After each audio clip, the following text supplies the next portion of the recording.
Phil, please. Phil, still quite a whirlwind, isn't it? Just saw the fixtures on the squad bus. Quite incredible, really, isn't it? Yeah, that's been a great tour so far. We've really enjoyed it. Obviously, the third game tomorrow night, very exciting for us, and been pleased. It's North Carolina. We absolutely loved it. We were blown away by the reception we got there. Came to LA and. Equally, we were very well received, enjoyed the game against LA Galaxy, and then we've headed down here yesterday. There's obviously been scrutiny of other takeovers, but there doesn't seem to be anything like that with this one. It's just all positive. Yeah, there's for the area, the positivity is incredible, and the way that the success of the football club and the profile of the club has raised the spirits in Wrexham has been great to be a part of that, and long may that continue, because a team which is winning lifts an area, and obviously more importantly Rob and Ryan, what they're doing in terms of putting things in place for the structure of the club going forward is equally as important as winning games of football on a Saturday afternoon. That we all want to be part of success, but also want to be part of building a football club which is strong for many years to come. Yeah, I would see a lot of players who I'm familiar with as well. I mean, is there a possibility that more will come in and maybe a few will go out before the opening games? I mean, the window obviously closes the end of August. Ideally, we'd probably like a couple more players in, but it's tough to get players because we're better than what we've got, because we've kind of built a good squad, and we've spent a lot of time building a squad which we feel could go on a journey with us, and so we don't need a lot. We're pleased with the lads we've got, and but if someone comes available we think will be a strong addition, then we'll definitely go for that player. Just two more from me. Talk about there's potentially players maybe in the States who might be of interest to you, but if that was to happen, they'd have to be at a certain level like you just mentioned. Yeah, definitely. I mean, there is the option of trying to get a player from overseas, because the rules have been changed in the last couple of months, but obviously we wouldn't do that as a token gesture. It's got to be a player we feel can make an impact. Finally, I don't think he'll be coming to Wrexham, but it's the big story back in London. A world record 300 million offer from Saudi Arabia for Kylian Mbappe, potentially for 1 year. Yeah. I mean, it's quite unbelievable, isn't it? What's your view on it? No, it's just incredible, isn't it? I mean, it's almost where does it end, the money from out there? But some of the players have attracted, obviously already very, very wealthy guys, but are going over there, and the league's going to be strong with the quality they've got. And is it a threat to the Premiership going forward? I still think players want the cut and thrust of that real competitive league, and you'd like to think it won't affect it too much. Thanks, Phil. Okay. Phil, I'm Jamie Jackson from The Guardian. Nice to meet you. With regard to your trip so far, what's been the most enjoyable thing for sort of you and your players and the club? Yeah, I think the welcoming we've had from everybody over here, and also the interest in the club through the documentary, and but kind of the understanding of the people have been talking to me about the games and players, so they know they've been watching it closely, and it's not just a documentary. They've kind of followed that up by watching our progress this season as well. So it's probably caught us by surprise a bit, that the level of interest, but it's been great, and it is an amazing story. 2 years ago or last year we were playing Nantwich Town in the first pre-season friendly. This year we're playing Chelsea in front of 50,000 people. You obviously did unbelievably well to get promoted last season. With regard to being here and keeping the players focused on the business of League Two football, is that because of what you've already put in place? Is that is it not easy, but is it happening, or are you having to sort of just temper them down a bit? Or yeah, I mean, it's since I've been at the club, there is challenges, because there's a lot of outside attention on the club at this level which you wouldn't normally get. But I feel as a club we've handled that well, and the players in particular have separated anything they've had to do extra commercially with the nitty-gritty of playing football, either in training or on a match day.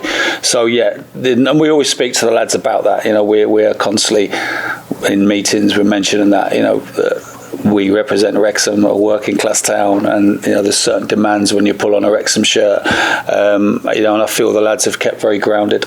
Just my last question for me. Thank you. Is it realistic to push for promotion again next season? I mean, if you look, the teams who come up from the National League tend to do well. We've got 111 points, but we're not getting carried away with ourselves at that. I think we do need a little bit more quality. But yeah, I don't think we're going to shy away from it. We've been made favourites, so let's embrace that tag and make sure we're ready for it. What do you say to people who don't like what's happened and they don't like the money that's gone in and feel that it's against the kind of ethos of football? It's not just you, but it's you at the moment.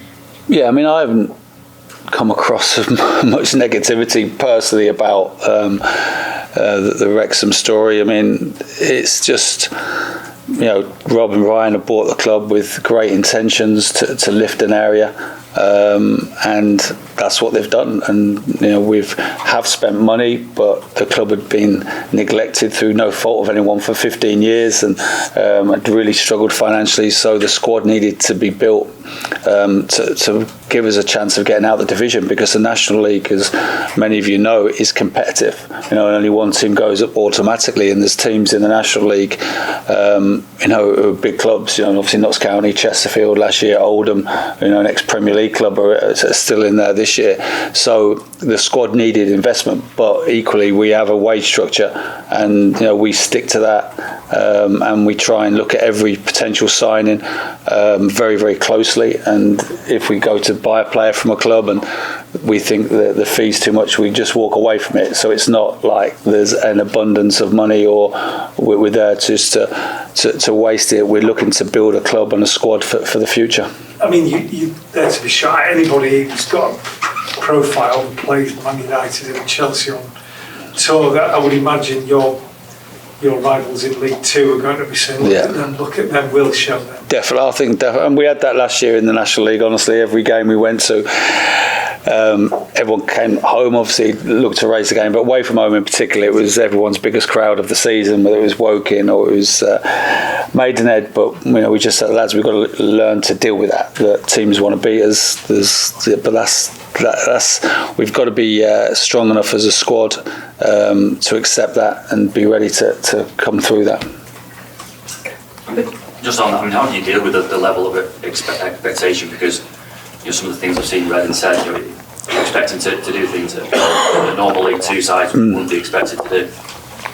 Yeah, I mean, we've can only talk about how we dealt with it last year, where we were expected to win the league, and we just focused on the process of each and every game, concentrate on the training, and like I said earlier, separated the kind of Hollywood and the documentary away from when we're on the training ground. It's work day, and on Saturday in the dressing room, it's about we're not going to be at work today. We're going to make sure that we play in a manner which represents the town, and that's kind of what we've done. We've just separated it well. There is a difference between 10:30 when the whistle goes and you start training, and 3:00 on a Saturday afternoon. You've got to be ready, and the main focus is on winning games, because the documentary only becomes successful is the team's doing well. And this year the story fortunately has got a happy ending.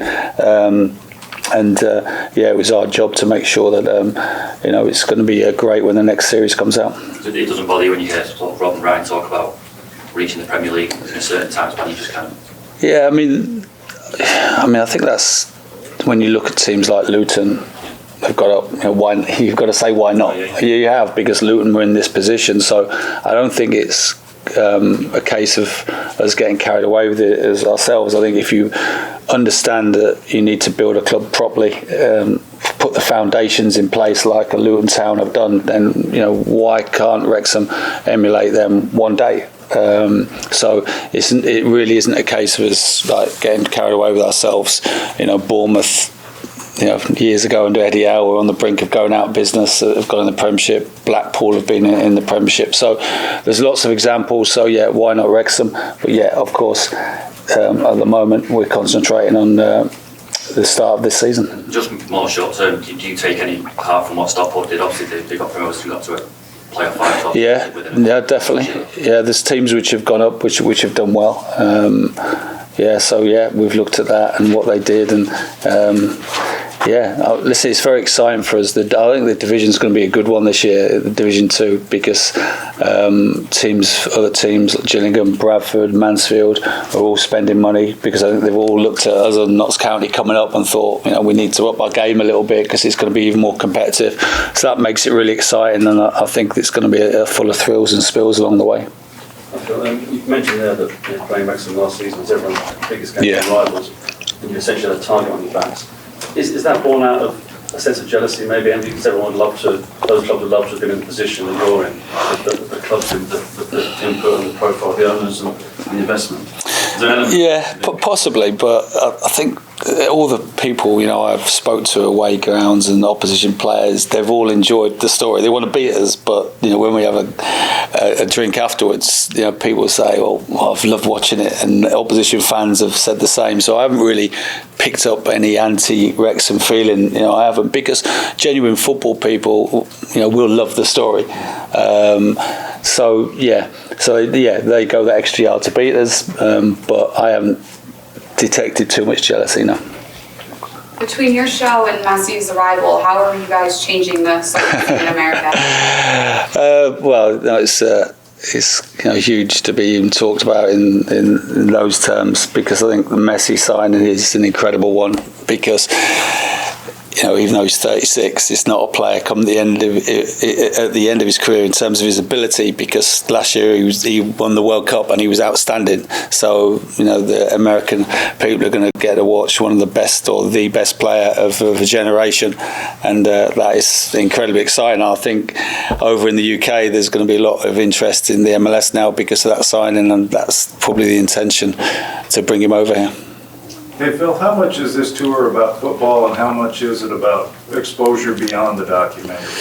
Yeah, obviously good question. That commercially for the club, it's important linking in with the documentary and the second series coming out. But Sean, who's with us on the trip, Sean Harvey and Fleur, and everybody's tried to get the balance right, and that is key. That there has been times when the lads have done things, but we've made sure it doesn't detract from the training. So there's an understanding. Yeah, the reason we're here is because the documentary's coming out and what we did last year. But listen, all our eyes are focused firmly on MK Dons at home on the first game of the season. What's the dream fixture for you in terms of who you could play in pre-season anytime?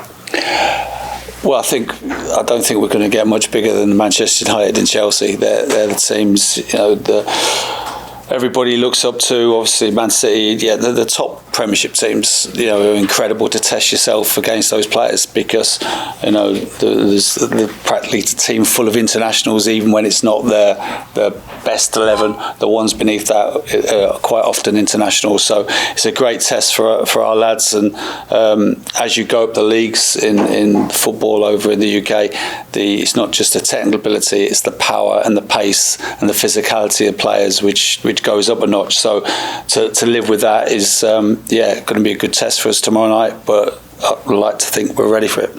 Phil, you've got Ben Foster with you, who's vastly experienced at the top level of the game. How influential has he been in that squad, and how important is it to maybe even get more players like Ben as you develop that have been at the top end of the game to help you transition the higher up you go? Yeah, I mean, Ben's obviously a player who's played for his country. He's top class, but more importantly for us, that he epitomises what we want. He's got off the pitch, things going on, these podcasts, etc., but when he trains, he is incredible. His professionalism day to day is incredible, and that kind of links in what I've been saying already, that we wouldn't have brought Ben Foster here if he was just thinking it was going to enhance his media career. He adds to the group in terms of the way he conducts himself as a professional. So that's very important for us, because we've got a lot of younger players in the building, and anyone who comes in of that ilk, has got to set the right example and be a good role model, and Ben's definitely that. Have you seen any extra bite in training naturally with these players, with these big games that we're talking about now? Obviously, Chelsea, LA Galaxy, but United coming up. Have you noticed any extra bite within the squad? I want to be in this game. Yeah, I mean it's always tough because you've got to disappoint players who are not playing. But in terms of the training on this tour, we haven't trained a great deal. The fitness hit has been on match days, and the lads who only play 45 minutes are doing a run-in afterwards, because obviously in between games, whether we're in the UK or not, you don't train them that much. So we've had a good session this morning, and the lads, even in the heat, were full on and competitive.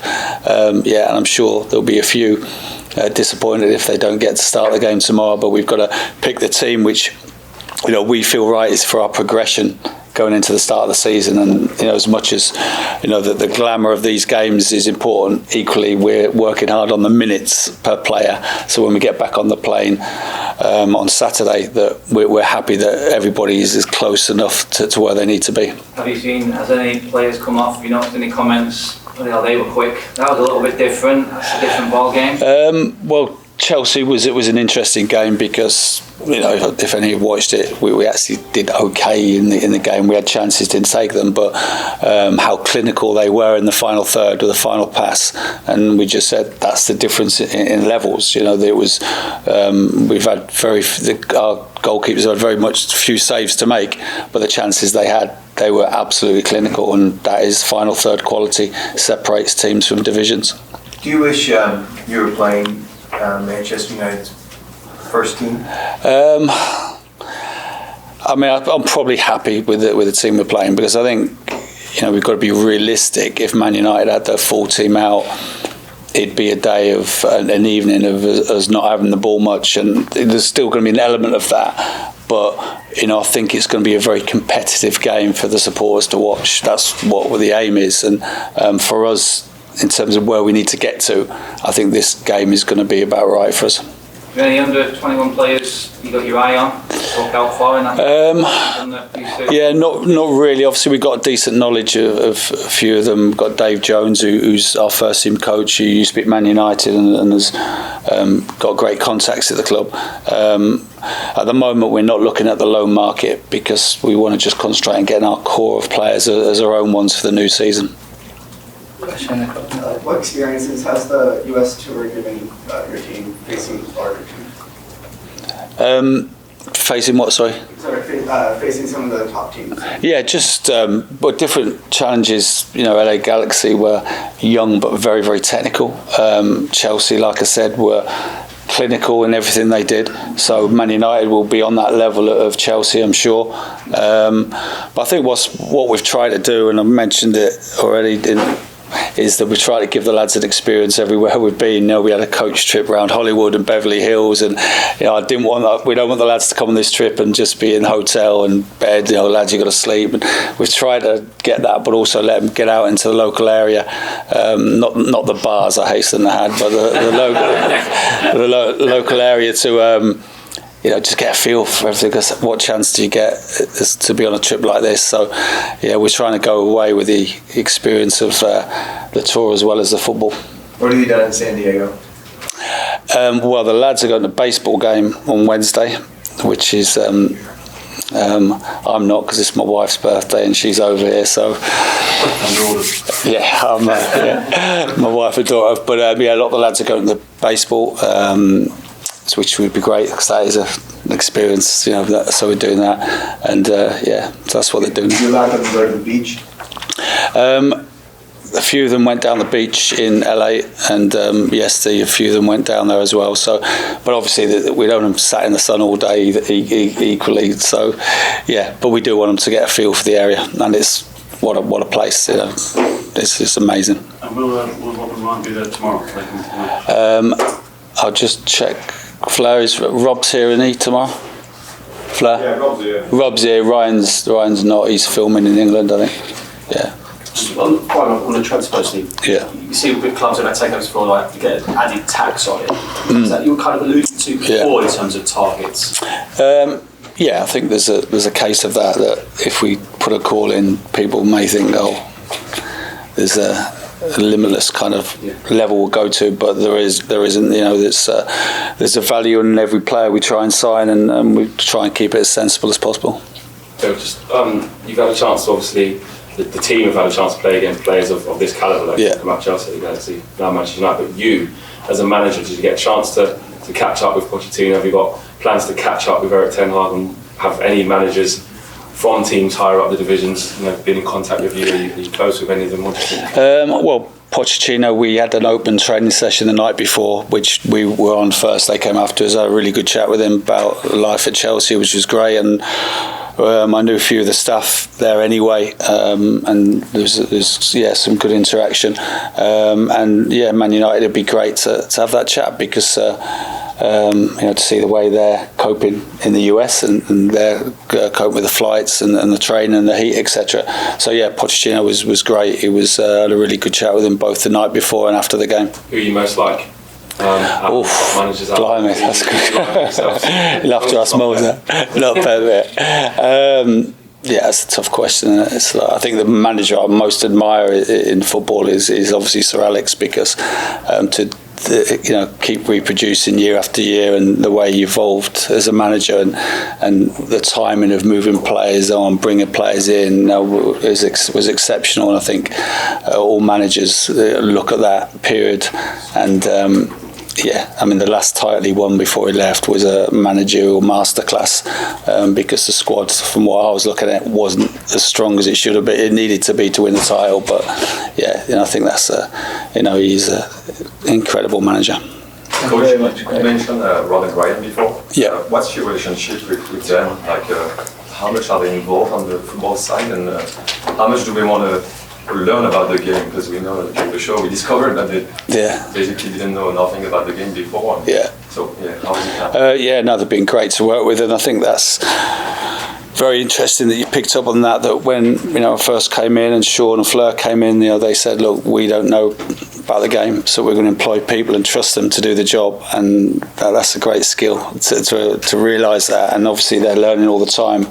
They're very passionate about the club, incredibly. They're involved in everything. If we're signing a player, Rob and Ryan want to speak to them and have a chat with them. They want to understand why we're signing the player, etc. And they're very, very involved. And the first time I met them, actually, and they came over in my first season, I was really surprised the in-depth knowledge of each and every player we had. They watch every game, and they've enjoyed the journey so far, and hopefully it's just the start of it.